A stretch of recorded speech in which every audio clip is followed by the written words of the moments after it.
Hello everyone, I'm Brian. Today I'm going to be reacting to Swami Vimalananda at IIT Kanpur on 27th September of 2014. Who am I? Who is God? And what is the mind? Anyways, this is a request. If you have a request, please leave the title, the channel name, and the length of the video, how long it is. In text, don't send a link, because if you put the link, it might get put for help for review from YouTube. So if you just leave the title, the channel, and the length, I can search for it. And based on the channel name and the length, I can find it precisely, the precise video. Let's go and get started.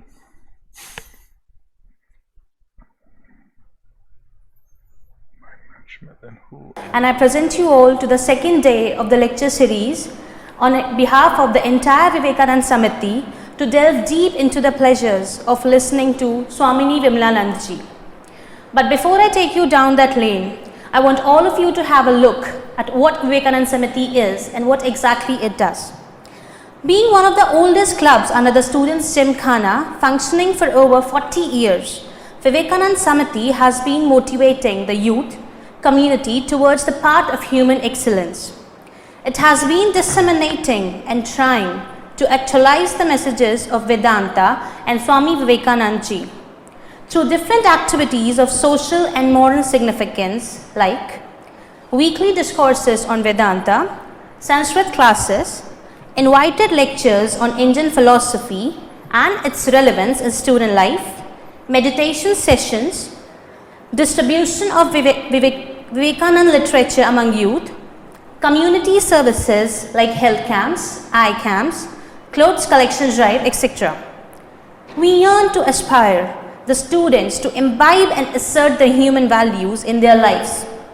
But one of the greatest endeavors of Vivekananda Samiti is to provide the entire IITK family a chance to interact with personalities who have deeper insight, and fulfilling that purpose, Vivekananda Samiti is privileged to inform you that Swamini Vimalananda ji has kindly agreed to present the very important aspects of life, that is mind management and who am I. I would like to shed some light on ever spectacular personality, mind and heart both of Swamini Vimalananda ji. She is a brilliant disciple of Pujya Gurudev Swami Chinmayanand ji. Completing her education at Mumbai, she graduated with honours from the J.J. College of Architecture with a B.Arch degree. She has travelled widely and has conducted many Gyan Yagnas, that is, spiritual discourses, in English, Hindi and Gujarati, and organized various camps for children, youth and elders all over the world. Her simple style of talking has captivated the intellectual and faithful alike. She has authored many books, including the books like In Indian Culture, Why Do We? And Meditation Techniques, 15 Portals to the Supreme. She is the director of the Chinmay Vision program, which has a holistic approach to education. She was awarded by the Architects Association of India in the year 1999 as an architect for achieving success in another field. The award was for her contribution to the field of education. She is presently in charge of Chinmay Mission, Coimbatore, and is one of the directors of Chinmay International Residential School. Since a large fraction of student population is going through stress and various emotional and mental problems, we thought it would be a great idea to come to know that how to manage their minds. Yesterday we heard a lecture by Swamini Vimalananda ji, and we were all blessed by powerful thoughts, some of them being Swamini ji emphasized on the way to think and exerted that rather than letting the thinking happen, instead we should do the thinking, and that too completely and rightly. Then she beautifully illustrated the power of choice given to us and how we pave our way to destiny using that only. Swamini ji made us distinguish that a professional goal is very extremely differing from the goal of life. And Swamini ji, we are eagerly waiting to listen what exactly it is. Lastly, she emphasized that on the importance of identifying what is means and what is goal. Yesterday we were left into a mind-boggling state where we were forced to think that exactly where do we stand. And today I would cordially like to invite Swami Vimalananda ji to bless us with her important words. Quite an intro. Vakratunda Mahakaya Suryakoti Samaprabha Nirvignam Kuru Me Deva Sarvakaryeshu Sarvada Om Shri Mahaganapataye Namaha Saraswati Namastubhyam Varade Kamarupini Vidyarambham Karishyami Siddhir Bhavatu Me Sada Om Shri Mahasaraswatyai Namaha Samasta Jana Kalyane Niratam Karunamayam Namami Chinmayam Devam Sadgurum Brahma Vidvaram Om Shri Chinmaya Sadgurave Namaha.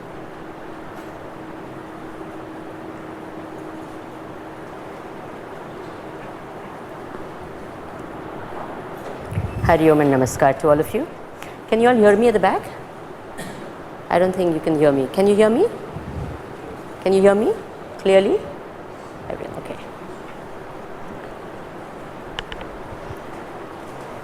Yesterday I had promised, by the way, how many of you were there yesterday? Okay, fine. So the rest of them who hadn't come. Yesterday I had promised that I would answer 3 questions. Probably should have watched that video Because I wanted to talk on mind management today also and then talk on who am I. But then because the overall demand was in such a way that I said I would talk on 3 questions. Number 1, who am I? Number 2, who is God? And number 3, what is the mind? Who am I? Turiya Brahman. Who's God? You, Brahman. What is the mind? Mind or consciousness. Sometimes some people will say mind and consciousness are one and the same. Assuming the mind is not one and the same as consciousness, even though the other 2 questions are essentially pointing to the same thing, Brahman, Turiya, your true self. What is the mind? If it's not you, Turiya, Brahman, then it's because meaning the consciousness, which consciousness is Brahman. The mind would be just like the physical body. Maybe, yeah, consciousness, mind, therefore Brahman. If mind meaning brain, some people say mind and brain are one and the same, then just a physical material thing. Yeah. So I'll take that up before we go into anything else. Answer. Now, all Vedantic discussions, with no exceptions, start with 2 fundamental questions. Question number 1. What is the goal of human life? And as... Okay, let me try answering that. If I were to say, be happiness. Simple as that, I suppose. Happiness. Survival, obviously the very, very base goal. Survival. Once survival is passed, happiness. We saw yesterday the distinction between what is professional goal and the goal of life. It doesn't matter what you say, really. I remember a person who said, you know, the goal of my life is to become Miss Universe. There was someone else who said something very interesting. She said, if I can change my clothes and wear new clothes 3 times a day, I'll be happy. Nothing wrong. I mean, each one has their own idea, whatever they want. Some of them want to own, you know, the most fantastic car. I mean, that's a passion with a lot of men. Mine, I guess. Okay, so personal goal, personal happiness. What would mine be? To live a comfortable, happy life, whatever that may be. So I don't have to be rich, because just comfortable, happy life.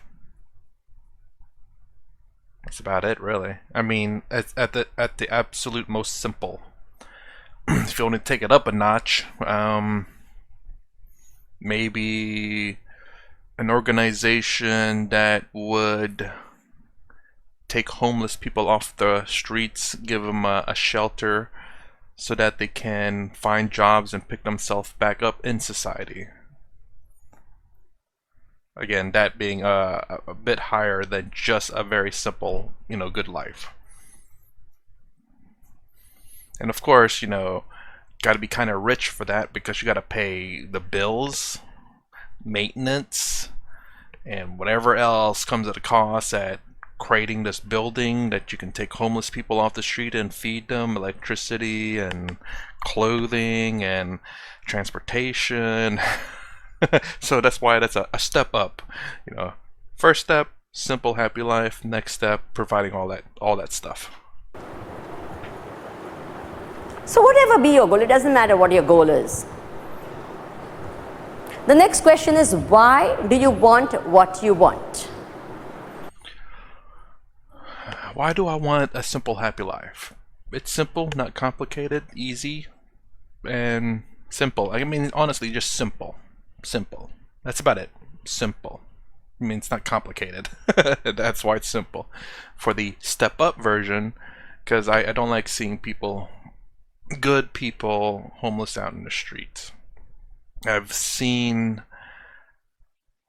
some back in my birth country, and children mostly, and I hate seeing that. I hate seeing good people suffer. And obviously I don't know if a homeless person is good or not, but I mean, just at least, I guess, give them a chance. Today morning someone said, I want to live a normal life, whatever that normal meant. Yeah, exactly. Simple so life, next question was, means. Why do you want to live a normal life, whatever you call normal? Because it's simple, not complicated. So I want to become a doctor and I want to serve society. Why do you want to serve society? Makes you happy. So we find at the end of it, you keep on asking question and question and question, you will come to one answer, that I want to be happy. That makes me happy. Is it true or not? Mm-hmm. Happiness is something that every one of us, with no exception, want. From morning to night, from birth to death, every time, all the time, everywhere, all the places. Is it true or not? Why did you come here? Swamiji, to get knowledge. No one came here for knowledge, believe me. If yesterday you said you came for knowledge, but if I had given you knowledge in a very boring manner, believe me, you would not be here today. Is it true or not? If knowledge plus happiness, then it's okay. But knowledge minus happiness, I'm not interested. Agreed? So actually, what do you want? You want knowledge? No way. What do you want? Happiness. If that knowledge gives you happiness, fine, I want it. But if it doesn't give you happiness, I don't want it. So what do you actually want? Happiness. Isn't it true? All of us. I asked one lady, I said, all of us want happiness, isn't it true? She says, no, I want to be unhappy. Unusual? I said, why do you want to be unhappy? She says, when I become unhappy and I have a sad story to tell, I tell my friends, my sad story, and then they sympathize and I become happy. You understand? So actually, what do you want? Happiness. You only want to be happy. No exception. It doesn't matter from what background you come, whether rich or poor, whether old or young, whether man or woman, whether Hindu or Muslim, it doesn't matter at all. What religion, what caste, creed, community, nationality, it doesn't matter. All of us, with no exception, want to be happy. Is it true or not? So don't you think that's one common goal of all of us? You may say, I want to do this, I want to become this, I want to have this, but actually in and through all of that, what do you actually want? You want happiness. So do we have different goals, is my question. Or do we want happiness? That's your goal. Okay? So we all want to be happy. Okay? Now, Do you want to be happy today, tomorrow, or day after? I'm free next week for happiness. It's like, I probably could take happiness next week. I'm busy Simple right now. question. You don't. Can I have an answer, please?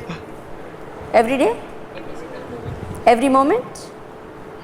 No. Maybe every other Do you want hour. to be happy here or back in your hostel or your home or wherever?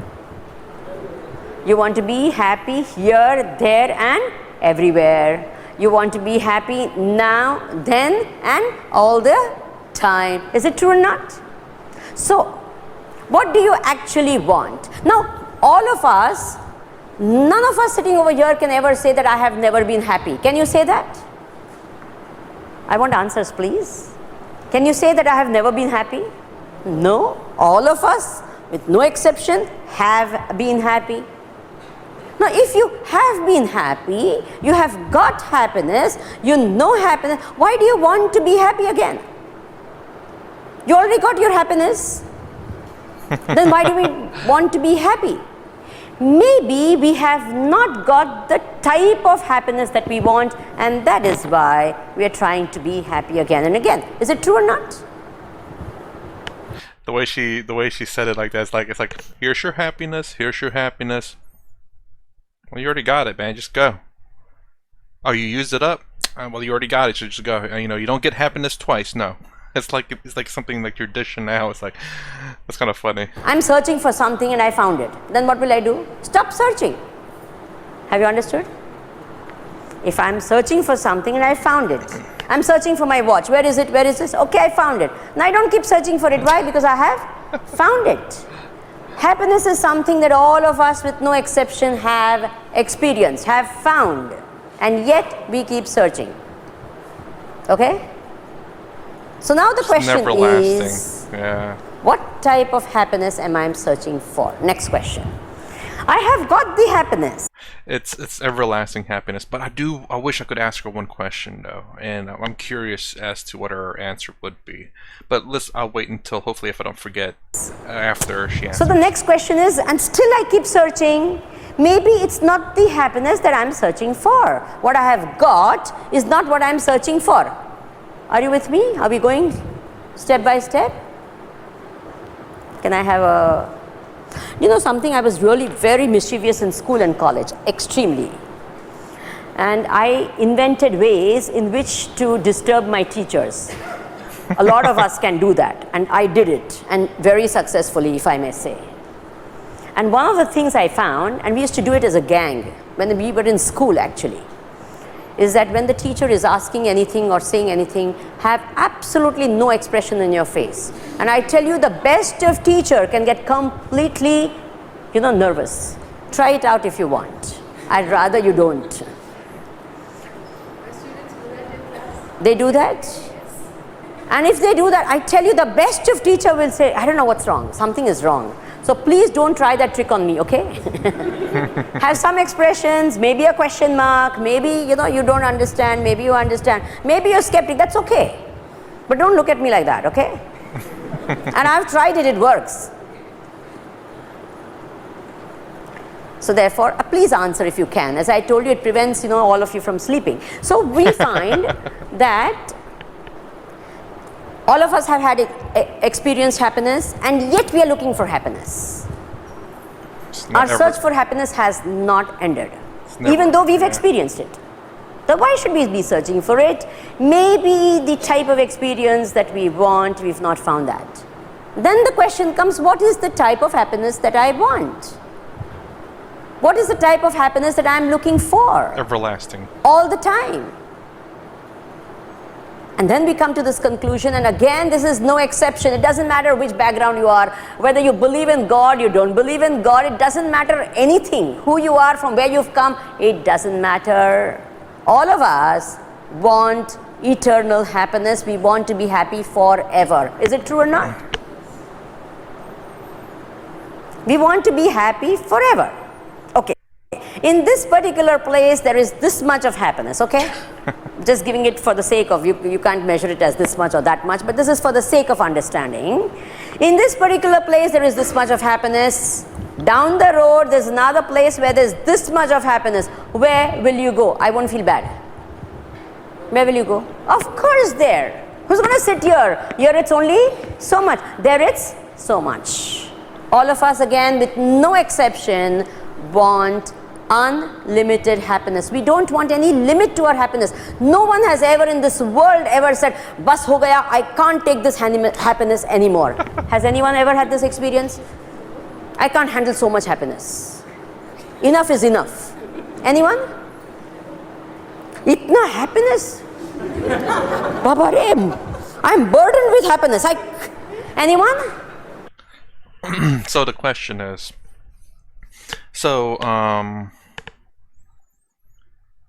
the question is if the only thing you know is happiness. Let's put it this way: human beings in general, I do believe, most of us get accustomed to whatever it is that we're feeling, to the situation, especially if it's prolonged.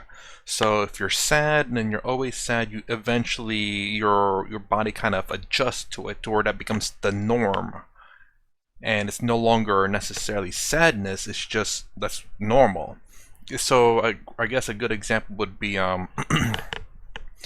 where I guess like people in war-torn countries where they go out at night and grab buckets of water because the daytime is dangerous, and they come in and they're like, oh man, this is so weird. Why this is crazy. And imagine if that same person goes to, say, a non-war state, and they look at you like going out, like, what are you doing going out in the middle of the day?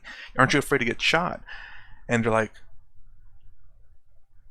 oh, I mean, and basically it's just like it's completely different. What the war-torn person is, they're used to dangerous in the day because of the shooting and potentially getting shot because it's bright out.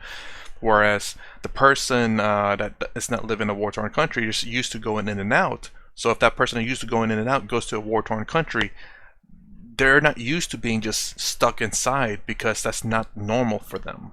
And the person that normally goes out at night because of the war-torn countries goes to a peaceful place, and what's normal for them is going only out at night, but not during the day. When they see people out in the day, they're like, they're crazy, they're gonna get shot. But it's what we're used to. So what is normal for individuals is what's been prolonged for so long. So if a person is always been happy and knows nothing else but happiness, are they genuinely happy though? Because if you don't know anything else other than happy, then you wouldn't know. In order for you to know that you're happy, you have to have something to compare it to. So in order to be happy, you must know what it's like to be sad. And then if you live in this prolonged happiness, do you just get used to it eventually? You know what I'm talking about? So basically, if you're happy for 3 years, does it become just normal now? It no longer becomes happiness because that's all you've known for 3 years. You've never experienced sadness again. Therefore, there's nothing to compare your current happiness to. It's just, oh, I felt like this, 30 days ago and a year ago and 2 years ago. It's still the same feeling. It's now normal. No one. But with unhappiness, I can't take it anymore. I can't bear it anymore. Is it true or not? So you don't want any limit to your happiness. You will never say, "Bas ho gaya, abhi mere ko koi happiness nahi chahiye." You will never say that. No one will ever say that. If you get a higher happiness, if you get a better happiness, if you get more happiness, you will go there. Full stop. You can't say, "Nahi, it's okay if it's there." You will definitely go there because all of us want maximum possible happiness. We want no limit to our happiness, and therefore we want infinite happiness. Oh, another question I forgot, sorry. And this goes with the amount. You said, this much happiness or this much happiness? So basically, this much happiness is like saying you got an example, a teddy bear, and you're happy because you got a teddy bear. Teddy bears give you this much happiness. You get a teddy bear next year, like, oh, now you got 2 teddy bears, you can play whatever.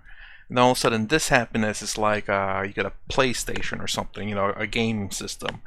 And then when that PlayStation breaks, you go back to your teddy bear. It's like, this much happiness does not compare to the PlayStation, so it's less. It's not even happiness anymore. It's going back to sadness. This is sadness now, not happiness, because your tolerance for happiness has increased to where it was to what it is. And anytime you go down in happiness, you get sad because your tolerance is this high. Now, if you get something this happiness, it's not more you're not getting happier, it's the same happiness. So it's not more, but it's not less. It's just normal now. If you get something that makes you even happier than a PlayStation, then your happiness grows. But if you get something that's less than whatever this is, say like a PlayStation, you're like, well, I've already had this. This doesn't make me happy. Or you get a teddy bear. It's like, oh my God, this is so much less happiness that I'm sad because I got this instead of what a PlayStation or whatever the other thing is. I do wonder that. If you have an opinion on that, please let me know. I'm curious. So what is the type of happiness that we want? Eternal and infinite happiness. And that is why any fairy story, when we were kids, we listened to fairy stories. And what is the type of fairy stories they say? And Happily the king ever and the after. queen lived happily. Have you ever heard of a story where they say the king and the queen lived happily for 1 week? It'll be a sad Yes, story. It won't be a happy story. It's called real Got it? life for some people. So all of us want what? Eternal and infinite. Now don't just say, now in future whenever anyone asks you the question, what do you want in life? I want what? Eternal and infinite happiness. Okay? And that's what you actually want. You think for yourself about it, what I'm saying. You don't have to accept it just because I said it. You can think about it yourself independently. Now, can you imagine from birth to death, morning to night, all of us, no exception, billions of people in this world are looking for that same thing? Now just imagine, just think about this. It's a very amazing even thought. Millions, billions, in the past, in the present, and in the future will be looking for what? Eternal One happiness. thing. And what is that? Not happiness, 1 minute, 1 minute. What? Eternal and infinite. Can you imagine? Just the thought that everyone, you think someone is going there, someone is going there, someone is doing this, someone is doing this, someone is eating, someone is sleeping, someone is whatever. And everyone is seeking what? In and through everything that they are doing, what are they seeking? Same thing. What? Eternal and infinite happiness. What an amazing fact. One goal. Innumerable people. Completely different backgrounds. A universal single goal. Yeah? Now, don't you think logically that when billions of people are searching for the same thing, we should have found it by now? Think about it. In this room, supposing someone lost their ring, and all of us put efforts to find it, don't you think we would be able to find it? Yes? All of us are looking for it. And millions of us all the time looking for it, and we still seem to be looking and looking and looking, and we're not able to find what we want. We are finding happiness. I'm not saying we are not finding happiness, but we are not finding what? Eternal and infinite. That's why our search continues. It's like that. You go to the market and I'm looking for, let's say, a particular type of soap. So I go there and I ask, do you have this soap? So they say, stock khalas ho gaya. So I come back again. They'll say, ek hafte mein aayega. So after a week I go back again. And then I ask them, what happened? Did you get the soap? He says, nahi aaya hai. Strike hai trucks ki. 2 hafte mein aa jayega. So I go back again. After 2 weeks, I keep going and going and going, but I don't get the. Now, does that mean I don't use soap till that time? I will use soap, but I am not got what I wanted. Till I get what I wanted, I will keep looking for it. Is it okay? I know of so many people who don't get married till God alone knows when, saying, I haven't found the. Come on. As a joke, I would say, you might as well just give up and find another brand. Because clearly that person is never getting it in. Haven't you heard that? The Mr. Right or Miss Right or whatever. So you keep looking. Till that time you have friends and all that, that's okay. But you want what? You keep looking. Similarly, it's not that I'm not getting joy, I'm unhappy, it's not that I'm not getting happiness. But what is the happiness that I actually want in life? Eternal and infinite. Now, I'll tell you a little story. Before she gets to the story, I've been thinking about this a little bit as she's talking. I don't know if I want eternal and infinite happiness. I'm not sure. I may be lying to myself, honestly. But I just want content, I guess. And maybe that, and again, maybe that once eternal and infinite happiness happens, it's content, maybe. Because, again, like I said, you would feel initially happy because you know what it's like not to be happy. And then once all you've known is happiness, does that just turn into contentment? Like you're content. You're not, because your emotions, your happiness, or your emotions, that being happy, has never changed for the past couple of years. So your tolerance of what is happy and what isn't has shifted because what your new normal is. I'm wondering. Let me know again. If you have an opinion on anything I say, please let me know. I'm curious. Because you could prove me completely wrong, or you could prove my theory, or maybe it makes sense, or I don't know. Good old days, in a small little village, there was an old woman who was searching for something in her veranda. She's elderly and she's looking around, so the people of the village are very helpful on the whole. So they ask, what are you looking for? You say, I've lost my needle. So they say, okay, I'll help you to search for it. So one or two people started searching and they couldn't find it. And then they asked her, what happened? How did you lose your needle? He says, early in the morning, good old days, no electricity. I was sitting in my house, I had a lamp and I was stitching something and the needle fell away. So he says, where did it fall? It fell in the house. Then why are you searching in the veranda? He says, because abhi dhoop nikli hai na, to yahan achhi tarah se deekh sakta hai. Now if this old lady and a lot of other people also, from morning to night, from birth to death, keep looking in the veranda outside for that needle, will they find it? Why? Because it's not outside, it's where? Inside. Maybe the place we are looking for is wrong. Maybe. Is it okay? I'm not saying it is, okay? You have to think for yourself. All of us must think. Maybe where we are searching is wrong. Maybe. Now let's see where we are searching. What are we searching?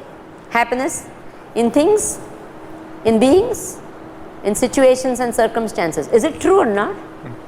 Where are we searching for happiness? External, so far, is what she's pointing in at. Things, in beings, in situations, in different type of. That's where we are searching, all of us. No exception. I hope I'm guessing right. It just means I've learned a lot. But she's pointing out things that are all external happiness. Like, oh, you find happiness in PlayStation, you find happiness in a car, you find happiness in a person. All these things are temporary. Things change, because temporary in terms of, like, you know, you get a PlayStation, you're happy for it, like really happy when you first get it, and all of a sudden it's like, you know, I've had it for a while, I'm used to it now. It's no longer, it's the PlayStation itself no longer gives me happiness until I buy a new game for it. Or whenever you first fall in love with someone, you know, that very powerful passion that you get with someone initially, and it kind of dies down a little bit through the years, but you still always have that love for someone.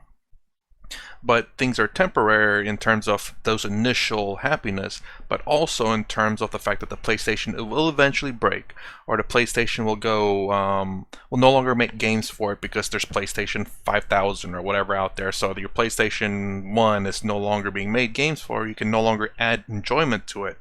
Or maybe the person that you have passion for and love for all of a sudden cheats on you and just dumps you. Temporary things.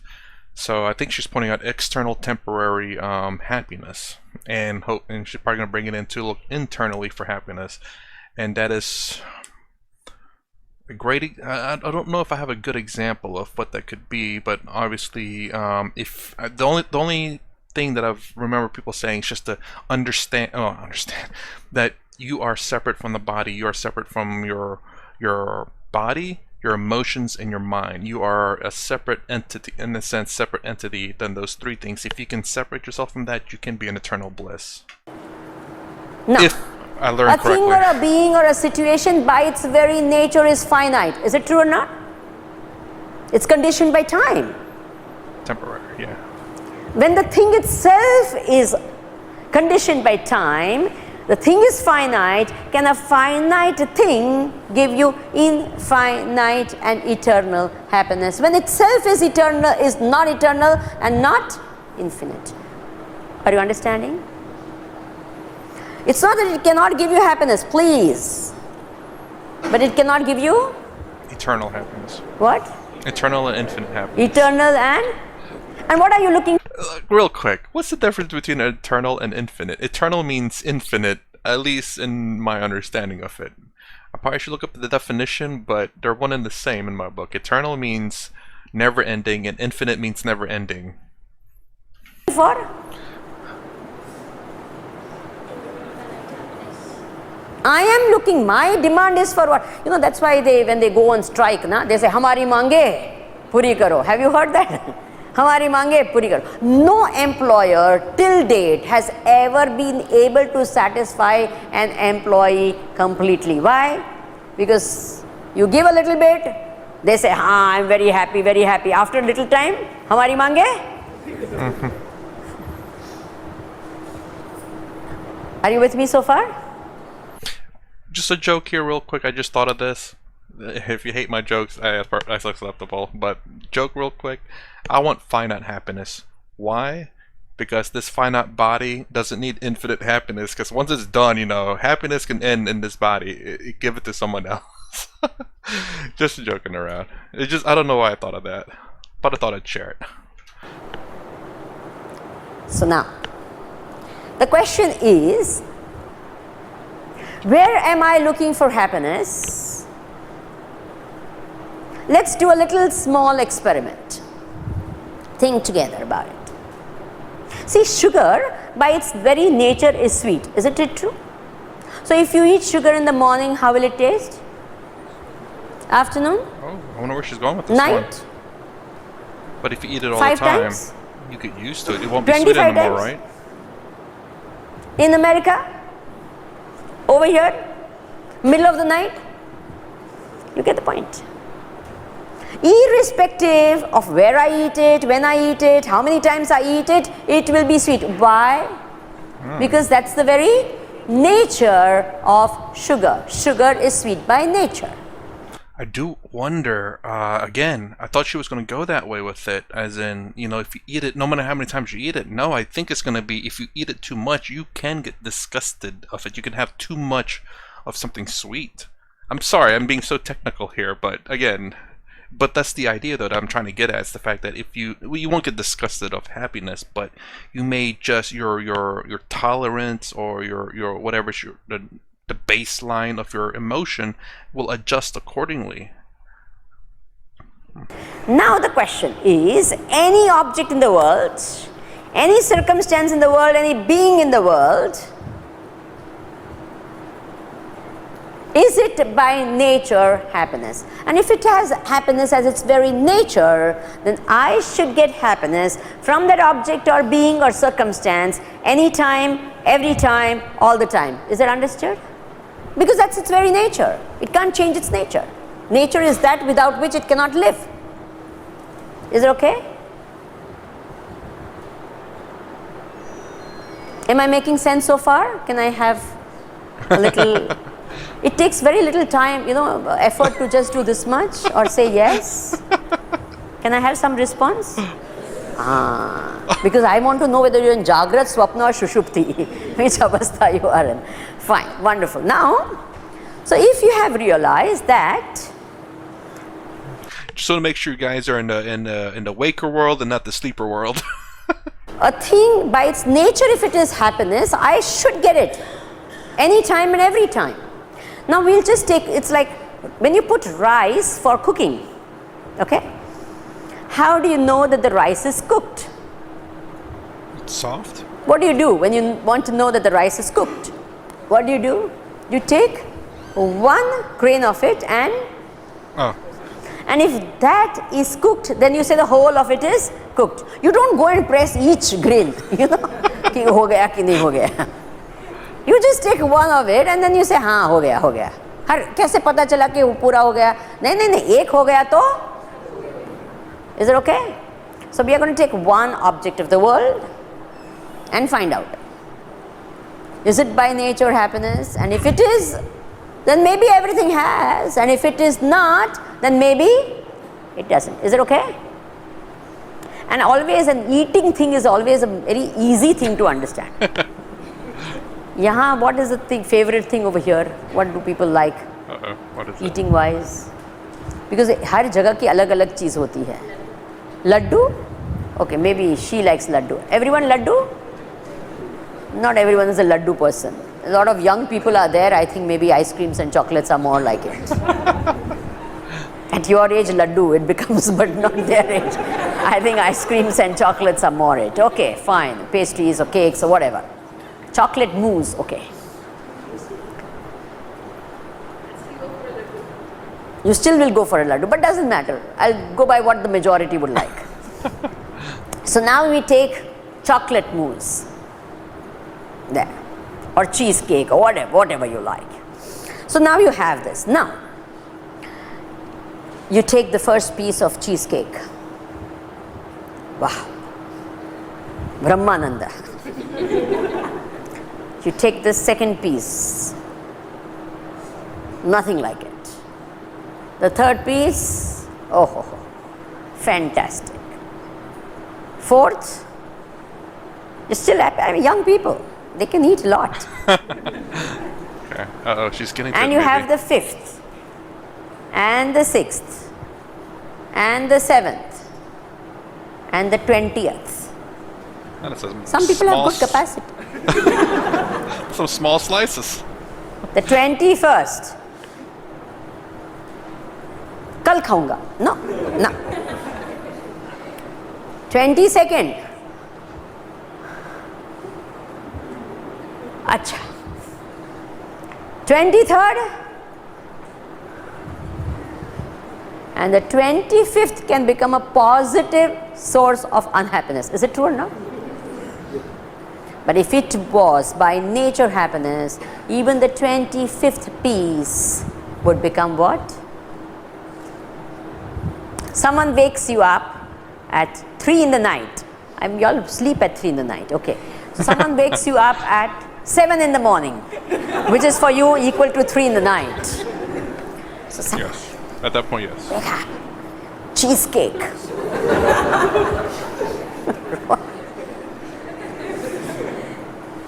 Okay, so I get where she's getting at. It's the sheer fact that by nature the thing is meant to bring you happiness. It is something that you do not get used to. Cheesecake brings you happiness, but it is not by nature happiness, I suppose. So basically, the thing that brings you happiness by nature is going to eternally give you happiness. Again, and so for me, I've never experienced anything like that, so I don't know what. I've never experienced anything that can give you eternal happiness. Every happiness that I've always experienced is always temporary, and that's fine by me, honestly. I mean, and I was actually going to say earlier, it's like maybe I don't ever want to live without sorrow or sadness, because I would have no reference point of what happiness is without the counter of that. But obviously we don't want to live in great sorrow, but just to have a taste of what sorrow is, to appreciate what is happiness. Who the hell do you think you are? You want to be happy, right? At that time of the night also you want to be happy, right? Cheesecake.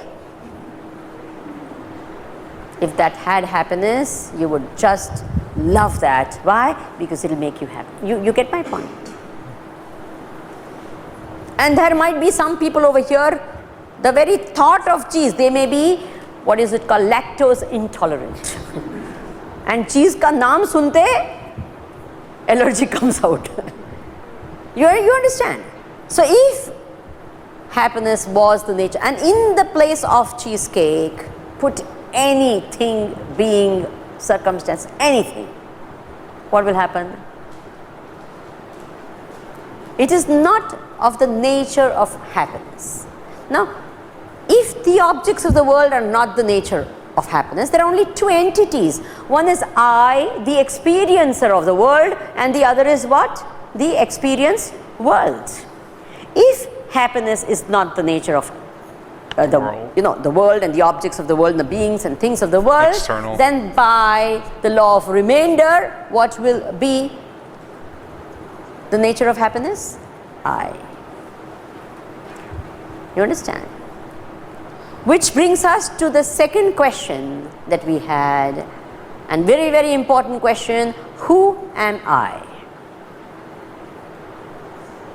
Unfortunately, this is such an important question and no one even asked it. And normally if you go, just down the road, any of the young people around here, you ask them, who am I? They say, ye pagal ho gaya hai. The nearest mad hospital mein usko, is it true or not?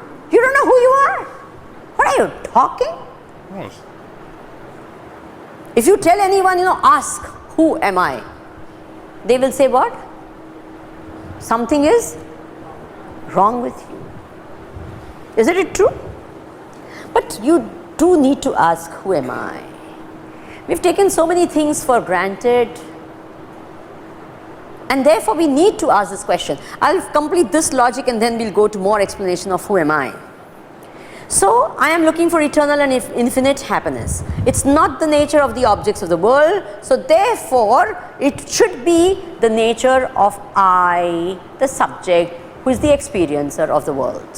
So the answer to that is, to the question who am I, is I am eternal and infinite happiness.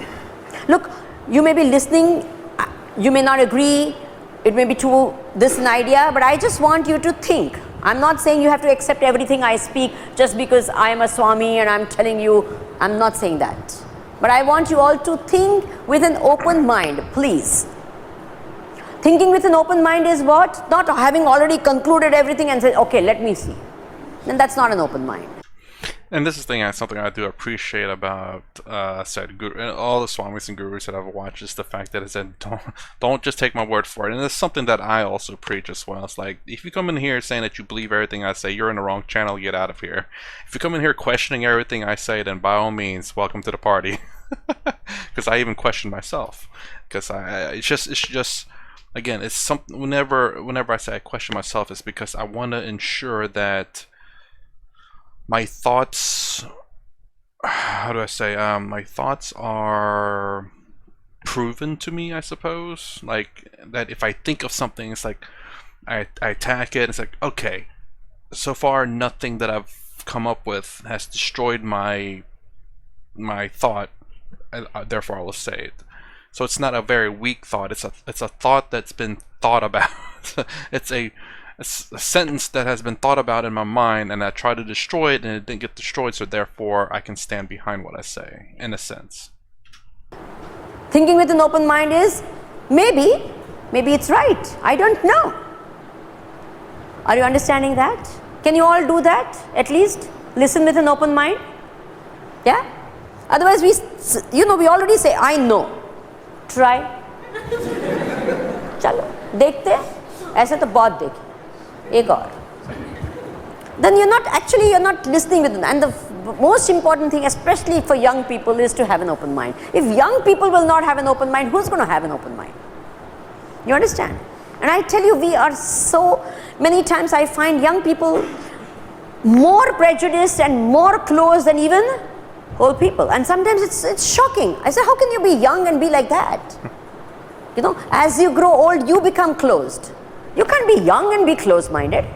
I'm wondering if she's thinking that because of, generally speaking, I suppose, the more experience you have, the more bias you get because of your past experience. And as you get older, the more and more experiences you have, the more and more biases you get.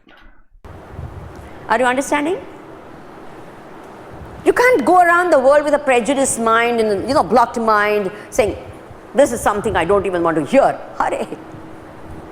So can you all listen with an open mind, please? Yeah. And this is also something, sorry to keep pausing it, but this is also why I always say, just consider what people say. Listen to them, consider them. You don't have to believe them, but just listen and consider. Yes? Just give it a thought. I'm not saying you have to accept it. You don't have to accept it if it doesn't appeal to you, but at least listen with an open mind. It could be right, it could be wrong, but it could be right also. That's also a chance. Okay? Fine. Now if you say the world is not by nature what? Eternal and infinite happiness, then I must be of the nature of eternal and infinite happiness. So, who am I? I am eternal and infinite happiness. Now comes a very interesting thing. Please think. Question 1. What is the goal of human life? Answer? Happiness. Eternal and infinite happiness. Question 2. Who am I? Answer? Eternal and infinite happiness. Now put these two together and what do you get? Very interesting. I would ask her this question, and let me know if you have an answer to this. So why is it that should the world not be eternal happiness, therefore you must be the eternal happiness? Why does, if one is not, then therefore you have to be? Why is the option, why is the you not also being eternal happiness not an option as well? Why is it defaulted to you have to be eternal happiness?